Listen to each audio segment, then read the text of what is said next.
All right. Well, we're live. So welcome to another Run Wild with us. And you know what? You can ask us anything. I am Lisa Kastner. And hopefully you guys can hear me. I am the founder and executive editor of Running Wild, a content creation, distribution, and licensing company. We have 4 imprints: Running Wild, RIZE, Trompe L'Oeil, and Junkyard Rooster. And myself and some of my incredible team are here with you on Thursdays between 5 and 6 p.m. Pacific time, 8 and 9 p.m. Eastern time. And we're here to answer any questions that you may have. Typically, the questions that arise are around publishing, editing, craft, you name it. So a lot of times what we'll do is, and look, it's not just the Lisa show this time. Yay! I'm here with Ben. I heard you needed help.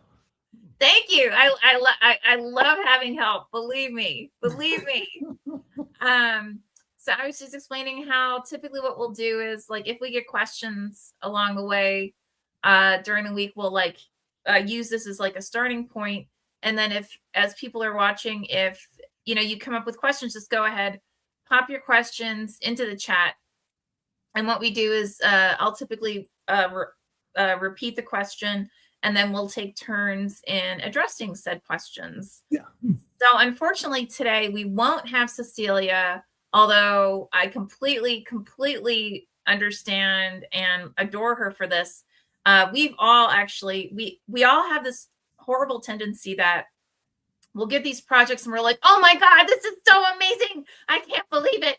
And then we'll end up with like 6 projects we're all working on at the same time. And then we'll also have our own stuff that we have to do. So Cecilia, quite lovingly, I say this, is in that spot right now. Yes. And it's just knocking stuff out. So we all said, all good, no worries. You take care of what you need to take care of. So it's the bottleneck. She's suffering from the bottleneck. She is suffering from the bottleneck. I'm sure after this weekend she'll feel relief, but currently she is suffering from the bottleneck. So with that, I don't know. So Ben, what was your week like? Did you have anything cool that you want to use as like a starting point? Well, just the novel that I'm working on got one step closer. We took it down from, I think the starting of the week, it was 322 suggestions that we had to discuss. Oh, and wow. Then, as of yesterday, it was 44. So we are progressing nicely. Wow, and that's fabulous. Actually, the novel itself is strengthened up. The story's always been there. It just needed to be smooth flowing. Mm-hmm. And it had some places that told too much early, and it shouldn't have. So mm-hmm. the foreshadowing got in the way of the storytelling, and a lot of times the foreshadowing it took away from the tension. It told the reader, "Oh, this is what's going to happen," and we didn't want the reader to know that yet. Right. Oh yeah. I remember. So foreshadowing is maybe a good place to start. You really have to use it well, but while not giving too much away. Sorry, I realized I have an echo. I can hear myself both through my laptop. Okay, can you hear me? Yeah. Am I echoing? Echoing. No. Stop doing that. I could hear myself both through my laptop, and it was as if it was coming through 2 laptops. And I'm like, okay, no, I better just put my headset on to be safe. It's interesting because I just started working on a manuscript that we had all said, oh my gosh, we absolutely have to acquire this. It's the one that I'd mentioned the other day where the gentleman passed away not long after we had acquired it. And I only recently found out. And what's fascinating is that a lot of what you just mentioned, it is much of the editing, I guess you could say, that I'm or recommendations that I'm providing, in that there's a lot of foreshadowing or repetition in the dialogue compared to what's actually described within the story itself. So for a reader, that's boring. It's like, well, you already told me this. It's Yeah. within the discussion between a son and a father, right? So, and like, even though if a child may normally say, like, okay, daddy, whatever you want, daddy, like repeatedly, in real life, in dialogue, unless there's a purpose to it, right? Yeah. It becomes, I don't want to say overwhelming, but it becomes something where it's just a distraction to the reader. Yeah. And it's such an easy fix, right? And so a lot of what I've been doing so far has been that easy fix of, okay, let's look at, what's the setup? What is the intent of the setup? And is it actually working in the capacity that the reader or the author rather had intended, or is it taking away from that setup? So, and now we have the phenomenal Peter Wright.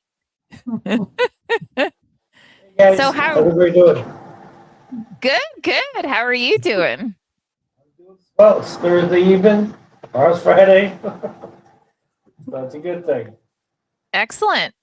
So we were just talking about our experiences so far in those projects that we've been editing. And yeah, so I was just curious. So what about you? What has been your experiences this week? And have you had any questions arise that you thought, you know what, it would be cool for us to talk about that? Well, it's a thing that comes most to mind is what I've been working on lately, and why I chose to edit another draft of this book beyond what I normally work with an author on, is that when an author's in the groove, I mean, I don't know if they know it, but the reader knows it. I mean, and they're just locked in, and the story just flows. All the elements are placed. There's a couple things here and there, but with this book that I'm working on, the last like 10th of it, the last 15th of it, I mean, it's just rock solid action, and you really grip to it. And everything leading up to this point is kind of, it got us there, but it got us there on a herky-jerky trail. Mm-hmm. So it's like when writers truly let go and just give themselves into the story and just jump right in, that's what comes through to the reader, in my mind. I mean, they don't have to work it to death, but I mean, just get involved and be in the moment and see what you see and record what you see and tell the story, because that's what grips readers, is being a part of it, really being gripped by the action of how the characters are being affected by it. This one reveal exposes the whole, not farce of the story, but the whole lie beneath the story. And that's what's going to grab readers, in my opinion. It's like, oh my God, she's been beating herself up for 40 years because of one lie she was told when she was a child. And when it all comes to bear, here we are in this moment, and you can't stop reading. You can't put the book down. So, yeah, just give yourself permission to find that moment, to find yourself being part of the story so much that you can't stop writing. And Peter, do you think there's a degree of giving your reader credit for getting it without overtelling it? Yeah, absolutely. Give the reader credit; they'll get it. Give them the clues, give them the information, and they'll put it together in their mind. Yeah, and make it that much more. I mean, by this time of the story, if you give yourself a few clues, a few images, that the reader's like, I see that room, I'm there, I know what's going on. You don't need to describe this to me anymore, and that's when you're immersed in the story. Yeah, absolutely. I completely agree, and I'm also looking up. My husband and I have been watching a version of Sherlock Holmes, which is a farce. And the reason that pops into mind is because it basically is like, if someone wants to see it done well, meaning, trust your reader, trust your viewer, then, I mean, honestly, they perform it so beautifully where, I mean, there are even parts within it that, like there's an implication that the woman who is the cleaning lady for Holmes and Watson, she's basically, her lover's been Mark Twain, right? Now, at no point in time is it stated that this is Mark Twain, but the way the guy is dressed and his mannerisms and so on, you're like, wait a minute, that's supposed to be Mark Twain. And it's so just completely taken out of, obviously, just in terms of, timing, that is impossible, right? But it's just fascinating to see how it's performed and how it's pulled off. So now I'm trying again. I will find that link, but keep talking. Just because I like, again, like it's just, again, and it's done in a farcical way. So anyway, so yes, I completely agree with everything you're saying. So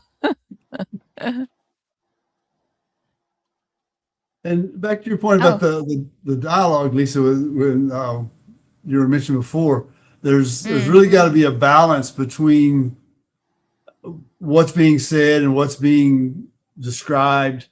And I think it goes back to giving the reader credit for knowing what's being described or seeing what's being described, and knowing that the dialogue fits into and supports it for the sake of the story. Yes. Well, and that's what's key, right? It's really about, so why is this important? Is this something that is imperative in order for this story to be effective? Yeah. Is there a purpose to this? Or are you simply doing it because, when you first came up with the concept, you said, oh, you know what, this might be cool, right? Yeah. And it's really providing that, or performing that deeper analysis. And by the way, at no point in time am I saying, nor would I claim that this is super easy.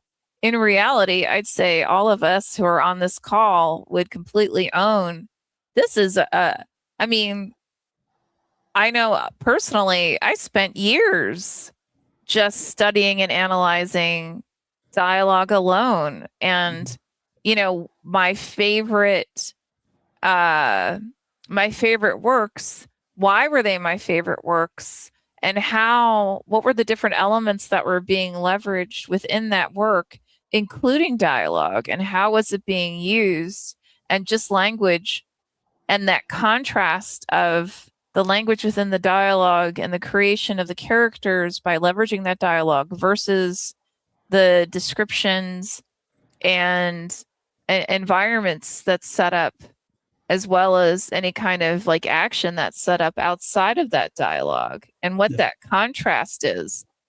And, really gaining a better understanding of like, oh, well, that's why this is brilliant. Okay.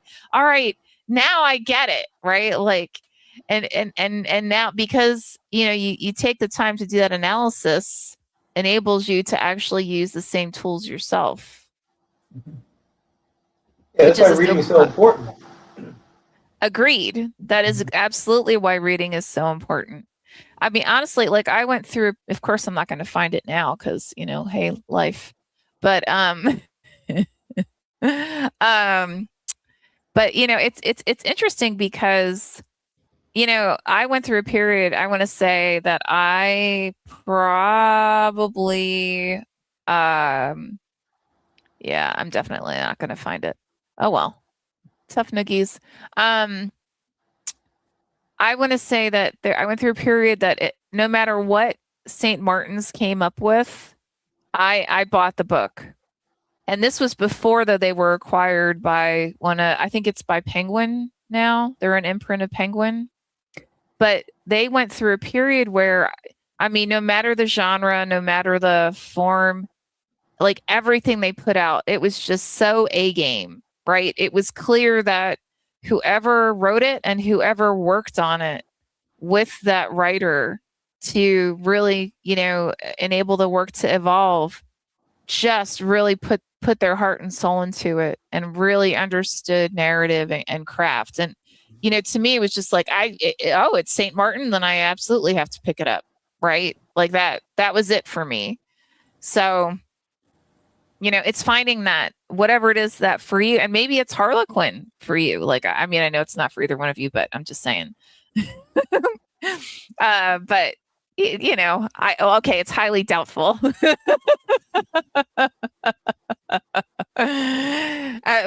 for either, if you're heavily into romance and you're just like, I want to know how to do it like my faves, then to Peter's point, study your faves, right?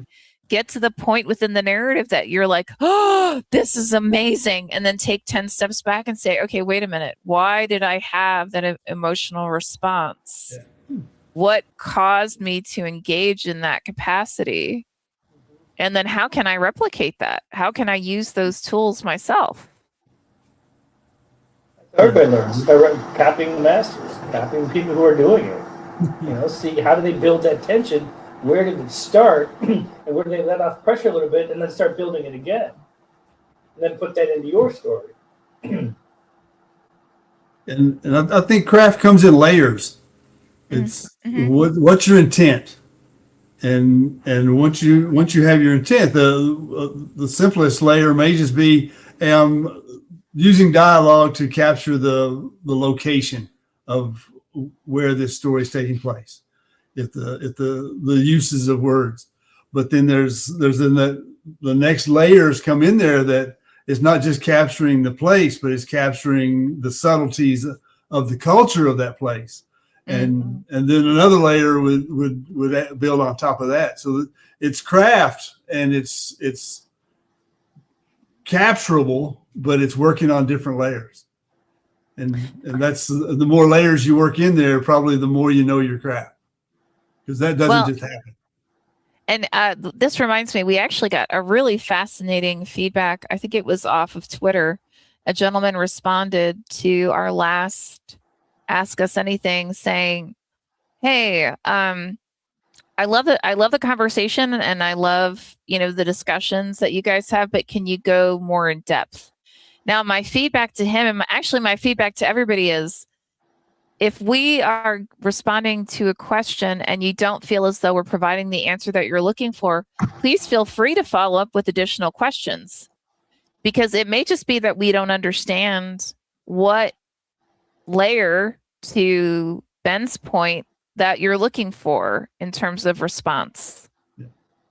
And also know that we're three very shallow people.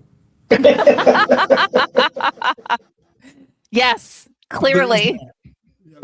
We're very crafty about it. I was waiting. Oh my. And that is tonight's show. And the study that I conducted that consisted of me, and me clearly demonstrated. So actually, there's one question that has arisen a few times, and I wanted to get both of your perspective on it. I had responded, I think, last time more from the perspective of an overarching publishing house, I guess you could say. And the question is, what is your approach to what is your point of view of editing the work, and what is your vision for said work? And I mean, it could be argued that I basically punted, which was not my intent, but hey, and said, well, really, that sits in the lap of the editor that then works with the author on the piece. But that said, I would love for you both to talk about, when you do start working on a piece, what is your approach in terms of working with the author and helping craft the story and defining whatever that vision might be. And I just use a lot of big words to sound smart. So, hey. I think I'm a bit too shallow to answer that question.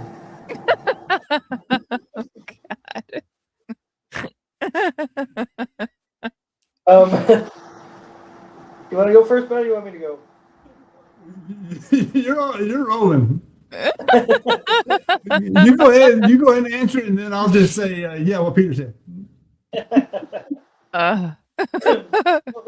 It's a multi-draft approach as far as I'm concerned. At first, the first run through, I want to make a comment or ask a question every time that the story stops me. Anytime I lose the flow of the story, it's like, wait a second, okay, what happened here? Fix that. Okay, let's smooth this over. Let's make this transition a little bit better. And go through the novel looking for those things, seeing where the dialogue doesn't sound, real in a novelistic sense. And fleshing out characters, by the middle of the story, you're supposed to know these characters, know their motivations, see what they really want. I mean, what does each character want, so that you can get to sense what's going on behind the scenes within their heads. What are their actions exposing that the reader's supposed to know about? And then, of course, it's like, what's images? Can we see each of the scenes? Can we see where we are at any given moment? I mean, in some books, scene isn't important. Images aren't important, like genre fiction, like I'm trying to struggle through right now. But other books, literally, like the ones I edit, the ones I write, I want to see where I am. I want to exist in that area, be in that space, so I can stand and look at the characters and listen to them while they're talking. And then with subsequent drafts, I just want to clean up and tweak and drive more towards the author's point for telling the story, so that everything flows to a logical end, and then the surprise ending, if there is one, makes sense. That all the clues put together and give the reader a satisfying ending.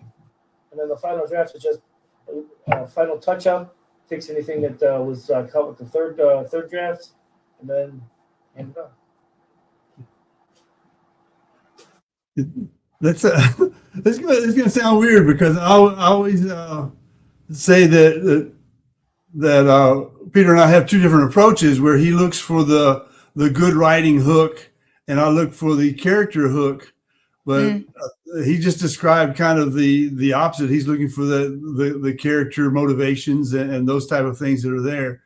And I'm gonna reverse and say I look for the writing of the author to I've got a very short time to pick up on the author's writing style, and to pick up on the cadences and the tools they use, of the 600 M dashes that Cecilia uses.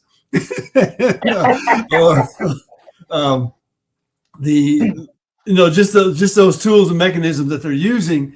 And then once I get that, the rest of the story, then okay, I know how you write, and now I'm looking for what you're writing about and then I get to the character, and which is, from an acquisition point, it is actually a switch of how Peter and I both approach it, because I'll put the hook on the story, he'll put the hook on the writing, and then I think just the editing, we may switch as I look for the writing and he looks for the characters and the story. And of course, the end result is the same. We get to the same point where we're both focused on. And I'm talking for Peter now. We're both focused on making sure that the work is the best it can be, from our perspectives and from our readership and from our understanding of what's going on. Which the result is the same, but the process is different. But the initial one for me is to catch up with the writer, to see what they're doing and how they're doing it, which might be a related back to craft, and say, how are they managing craft in their work? And like I say, you got a very short time to do that, and it's usually I'll go through half the book before I share it back to the author and say, okay, I'm halfway through, follow me. And the one time I didn't do that, and I did the whole manuscript, and then turned it back to the author. The author said, "Oh, by the way, I don't think I'm going to be with Running Wild anymore." Oh God. Why did I change my process? Yeah, it's interesting. Okay. I think all three of us actively encourage individuals or writers to do their research and figure out like what is it that you really want when you are in search of a publisher, and actually when you're doing your writing period, right? Like, because much of this, you're not just targeting a publisher, you're targeting, or rather, you're not just targeting a reader, you're targeting a publisher, or rather a form of publishing to see. So you need to understand, like, so what is it? What's your objective, right? So if you're going after like a major trade publisher, you want to be published by Penguin, you got to understand, what is Penguin looking for? And you're basically writing to that, and in reality, when because, well, like Penguins and Simon and Schuster's and so on, you have to have an agent, but that's really what your agent's going to be doing is looking at that work and saying, oh, well, I think this would go well with blah, blah, blah, because they, published Kevin J. Anderson, and, this aligns to more of a Kevin J. Anderson style, that type of thing. So, it's really, and I've had a few conversations with authors in the past where, they infer that, oh, this is going to sell 1 million copies. And I'm very honest with them and say, look, if that's what you want, then you really need to go with a major publisher. You need to go with like a Penguin or a Simon and Schuster and so on, but also be aware that most likely, unless someone there sees the potential for this to be the next Harry Potter, because this is so, it's so cross genre, I guess you could say it's so potentially groundbreaking, they may not pick it up. It's actually more likely that they won't. Again, unless they believe that you have a strong platform that can be leveraged throughout that actual, not only once the book is available, but after the book is available and before the book is available, right? Do you already have that fan base? Do you already have individuals who are interested enough that they would actually pick up the work? Because believe it or not, like there's been celebrities who put out memoirs who have millions of fans, and it's just so significantly undersold, that memoir, because people were just more so curious about the individual and what they were up to versus wanting to have a more in-depth analysis or conversation, I guess you could say, within a memoir format.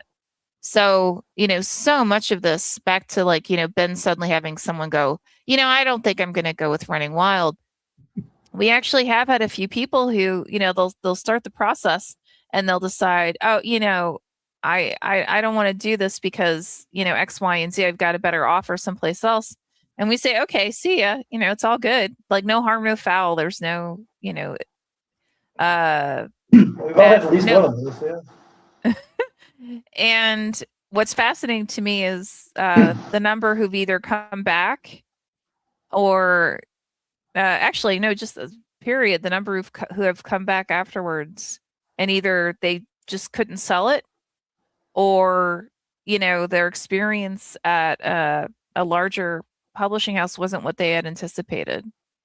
So, They tend to do that, as Ben said.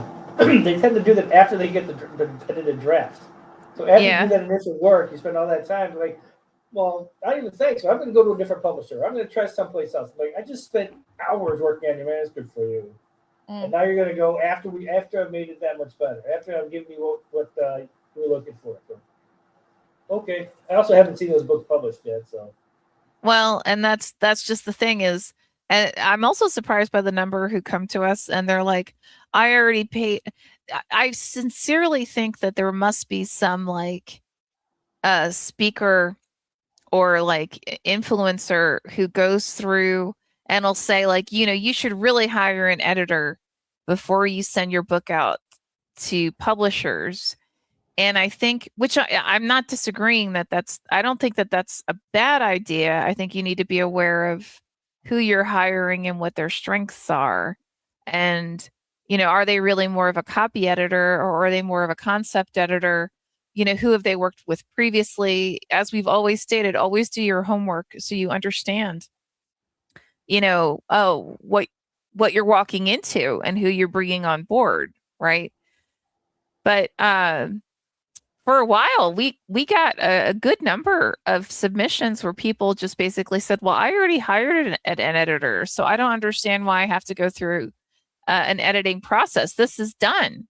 And they'll even say some will even say in their submission letter that, I already hired an editor, so I don't anticipate that this is going to take a long time. And I'm, it's like, well, that's fascinating. Let's see how maybe that'll go over well with a larger house. It can't hurt to try, but clearly there's a reason you're targeting smaller houses. And I find it highly doubtful that you think it's because suddenly you're going to make $1 million with a small house, unless you just really don't understand the publishing industry. So, Dr. Diane, what, like you did? Is that what you said? No, I had an author one time who we were working really well together, but she got very protective of her story. Mm-hmm. And once we had gone through a couple of times with the editing, she hired another editor who came in and followed us both through.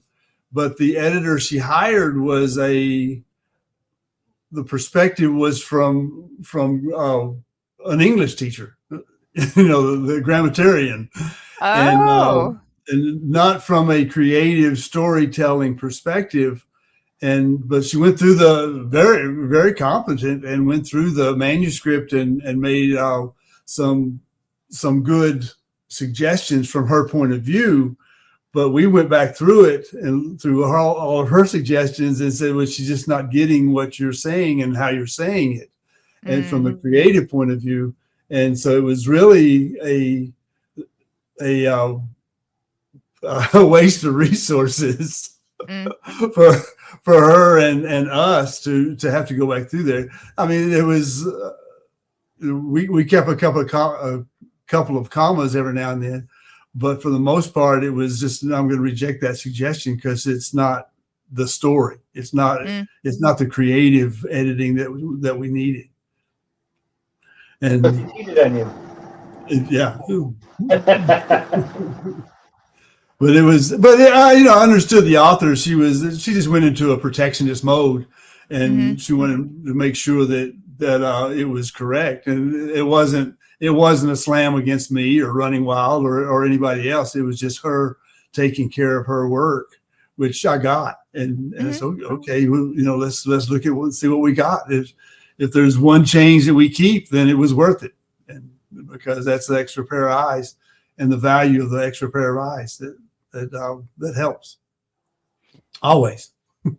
And mind you, we've had authors that the work they submitted was like 99% done. I mean, it was more just like, it wasn't like the piece needed significant edits, and nor would I even claim that. Like, there are some authors who, even if this is their first work, they are so accomplished.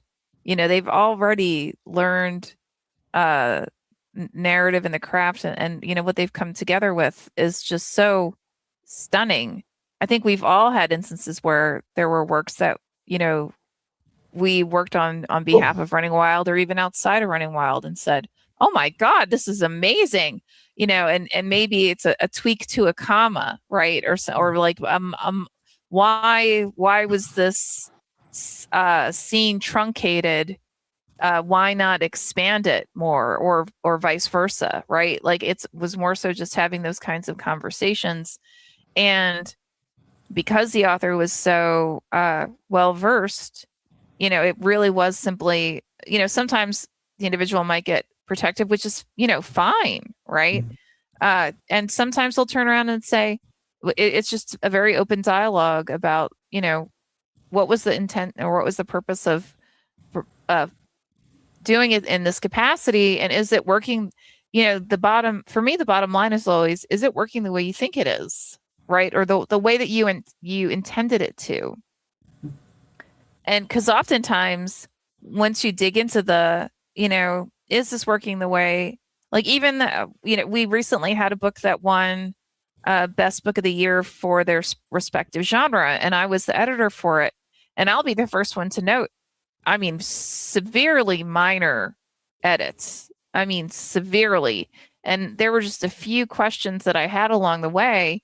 And it was more so like, you know, did you do this intentionally?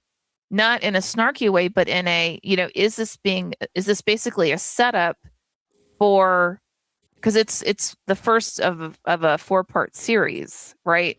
You know, or is this a setup for what some call Easter eggs, right?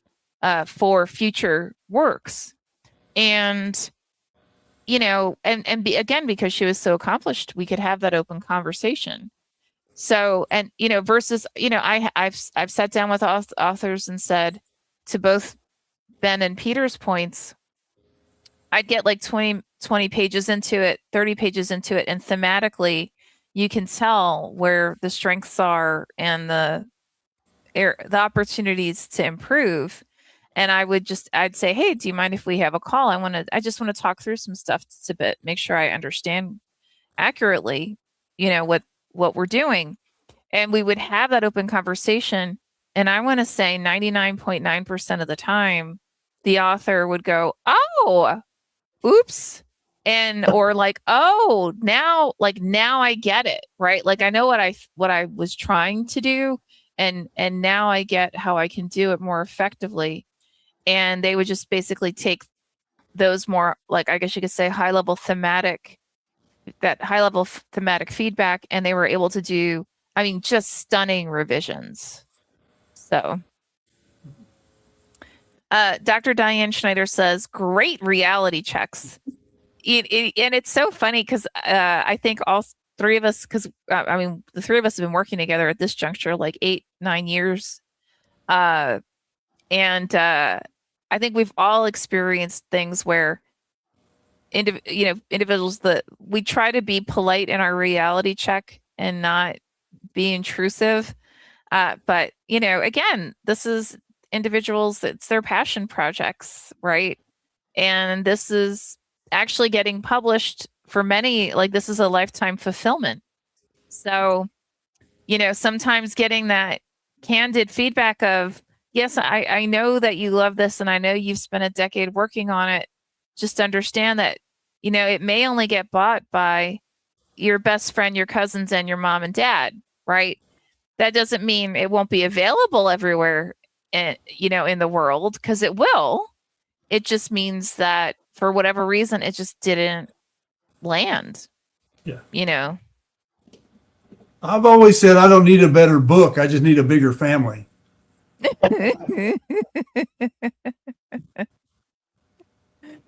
I thought you already had a big family. It could be bigger. Yeah. I think that goes back to the not just writing for the invisible publisher that you'll fill out later. You also write to an invisible audience, and it's a nice surprise when someone who wasn't in your invisible audience finds the book and likes it for some reason you didn't even think about, and that's rewarding. You say, oh. That wasn't my intent, but I'm glad you bought it.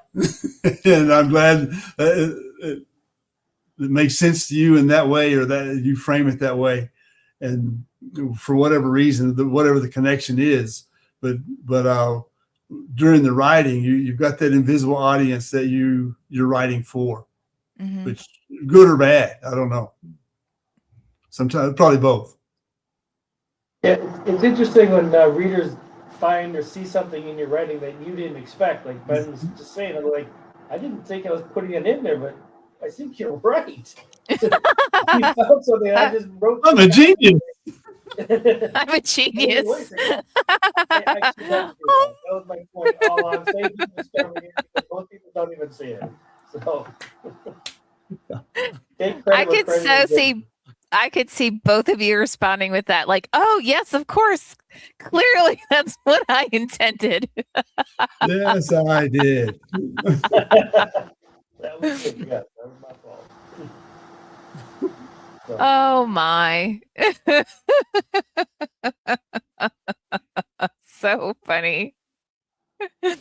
Oh my goodness. Actually, I own it. I would do the same thing. Like if someone came back and they were like, "This was so brilliant how you did," like I was asked to write a short story for an anthology, so I thought, well, let me refresh my memory and I'll go back and reread, some of the connecting stories that I was, I'd written in the same universe. And I was like, oh my God, I basically described how a lycanthrope or a werewolf goes through a transformation. That's epilepsy. And my one friend goes, you didn't realize that before? Yeah, Lisa, that's what you described. And I'm like, oh, well, damn.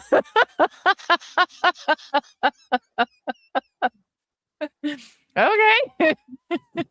I mean, yes, clearly I intended that. yeah, the research you did, right? Yeah, exactly. I don't know. Anyway. So don't forget, guys, we only have like 18 minutes left, which to me is shocking. But with that said, I always want to remind you to please feel free to go ahead and post your comments into the comments or questions into the comments section of whatever venue you may be watching us. So again, we always check on off periods for any additional questions or comments, and we are more than happy to respond to them at the subsequent Run Wild with Us. And you know what? You can just ask us anything because we are here Thursdays between 5 and 6 p.m. Pacific time and 8 and 9 p.m. Eastern time. Again, just a little reminder, just saying. Now, guys, is there anything that like in your at this point expansive careers in writing, both, and I say in writing, I more so because I know you've both been involved in instructions, meaning in teaching, in editing, in authoring yourselves. Is there anything that you wish someone would have told you in, like, let's say the first 5 years of your pursuits that you could possibly share with those now?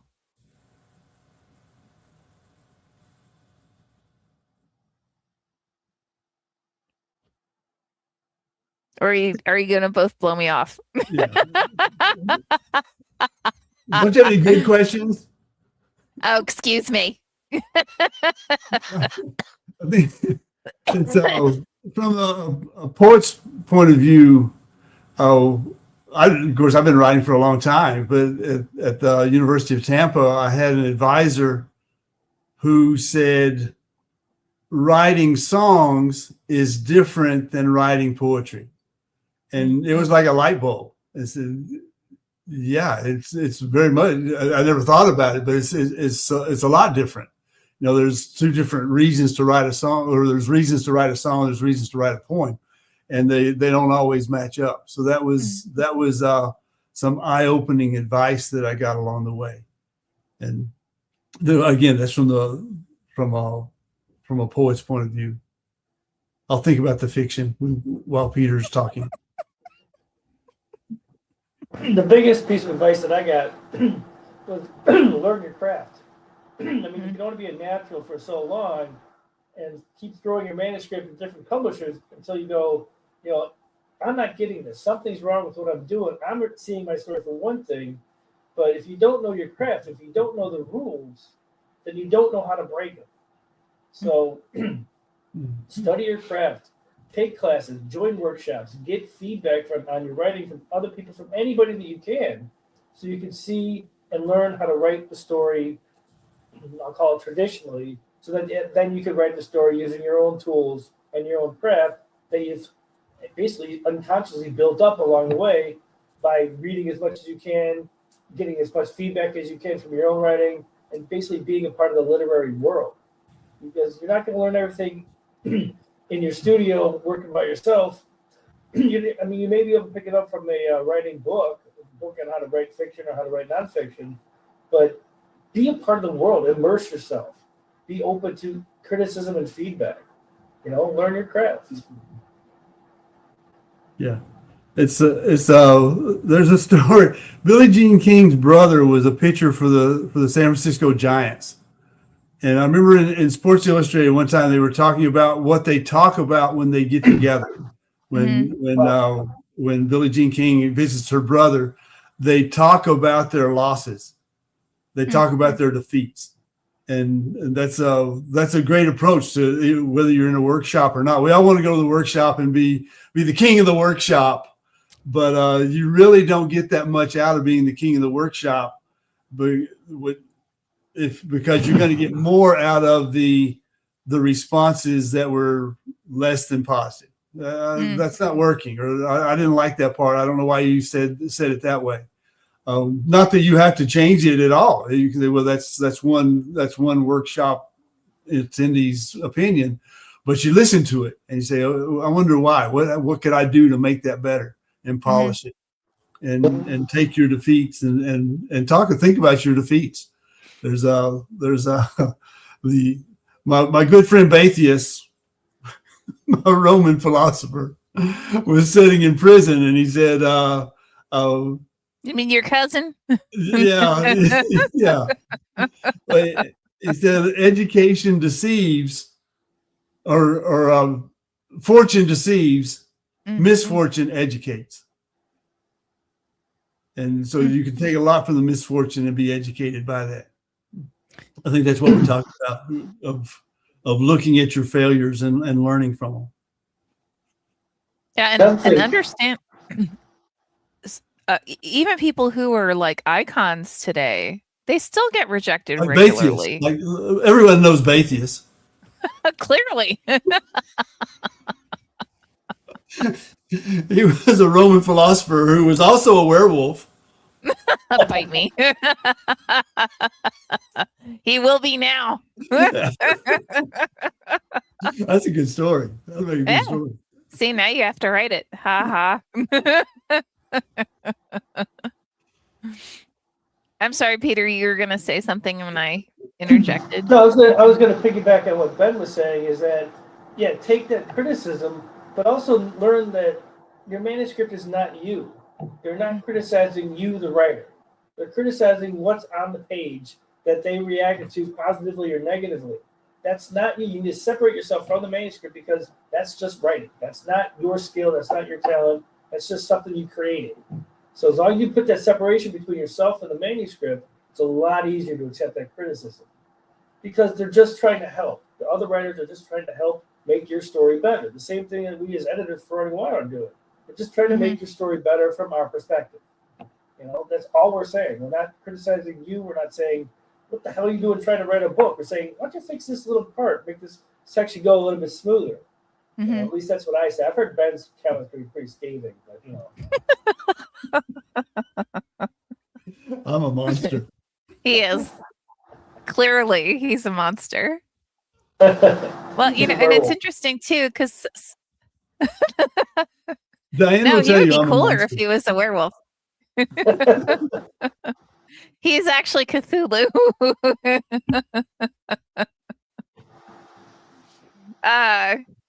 It's interesting too, because a lot of this comes back to understand that whoever it is that's working on your piece, they're not doing it because they were like, you know what, they woke up this morning and went, I want to fuck with this person, right? That is not it's highly unlikely that that individual actually had that internal conversation. It's more likely that, if somebody is bringing themselves forward to work, not necessarily on your work exclusively, but on anybody's piece, they have a motivation, right? We all have motivations. And whatever that motivation may be, it's highly unlikely that they woke up and said, I this morning, I just want to break someone's heart and I want to make them feel like shit. You know what? I want to make someone cry. I want to make someone cry. Let's see if we can do it. Right. I'm sure there are individuals on this planet who actually do that, but I think that they are probably the 0.0001% of the population. So, writing workshop. Unless you're in a writing workshop. No, they're certainly not in a writing workshop. But yeah, so just press interns. No, they're not. But I mean, at least I hope. And if someone does, well, like I was on a business call this morning where the individual just went off on a tangent, and it was clear he was in what we call CYA mode. Cover your ass. Like, I'm just going to throw out all this stuff because in case someone's going to turn around and like blame me for something. And that, again, it's just going back for like, what could be the potential motivation for the individual doing whatever they're doing, and then responding in a way that is productive, not only for yourself, but it'll help get them over whatever that emotional hurdle may be that they're having.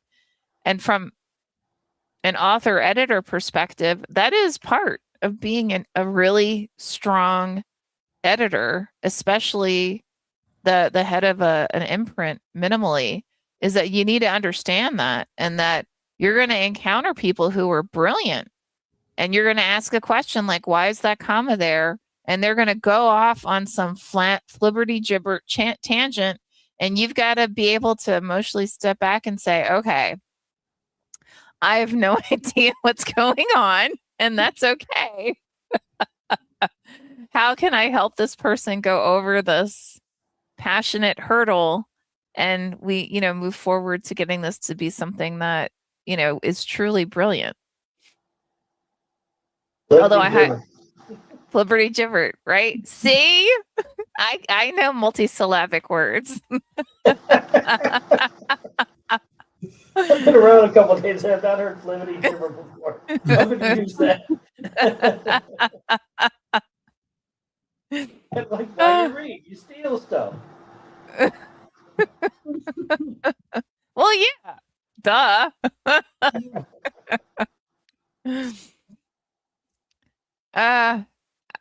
I'm trying to think if there was anything else that was significant that came up during this week, because I did actually meet with a few. I met with an agent. I met with a couple of authors, just to kind of go over like what because ones that we had submitted or provided contracts to, and that's the other thing, guys. I really do heavily. Please read your contract. Like, if you get an offer from a publishing house, please actually read the contract, and also please do your research on the publishing house, because there were a few instances where people demanded calls with me, which is fine. I encourage that, but it was also very clear in the conversation that they had not read the contract and they had not done any kind of real research associated with submitting their work to us. So, I mean, there were a few who asked really pertinent questions, like really interesting, like, oh, cool, but there were a few that it was like, well, do you do anything for like what do you do for marketing and publicity, which is, that's fine. That's not necessarily inherent in the contract, or if you do a search on us. But when it was like, well, what can the author do? Well, that's actually starts on, I think it's page 9 of your contract. We actually outline for you what a standard publicity and promotion campaign is for the initial 90 days of a book launch. And we recommend that you use that. We don't tell you you have to, but it's a recommendation. And we included that because we got so much feedback from authors that said, I don't know what to do when preparing for a book launch. Like, I literally just have no idea what I should be doing. And then we also, we have in the past, we've had an advisory board, which I need to actually reboot, but one of the members of our advisory board, she used to be the chief marketing officer for Warner Brothers Films. And I asked her, how do you guys get these, celebrities to do all this stuff? Because some of it is obviously a stunt, right? Like, let's just randomly have Don Johnson show up at, the local Target. Yeah, okay, sure. He and by some miracle, a professional cameraman from the LA Times is there. Yeah, bite me. There's that was the setup. But okay, sure. We can pretend that, this was all happenstance. Yeah, sure. Why not? And she said, honestly, it's in their contract. It clearly states that there's an expectation you're going to perform these kinds of activities. And, some of them go in some greater detail than others. Some of them are more so high level. And she's the one who actually suggested, why don't you just provide an optional, hey, this is what you can do for yourselves in terms of a publicity campaign, and have that in the contract. So I just really heavily recommend, before demanding or requesting a call with people from the house, please just do your actual homework first and then have the conversation, because it makes it really awkward when those kinds of questions arise, and it's like, well, did you look at the here I am ending up saying, did you look at the contract, because that's in page 9, or did you actually look up our website, because you're asking me what our mission and vision is, and there's a whole portion that's about our mission and vision. So anyway, that was my big rant for this evening.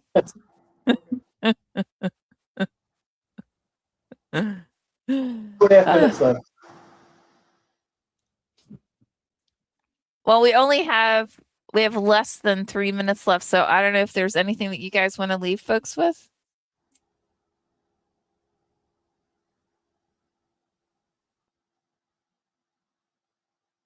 Sending us your writing.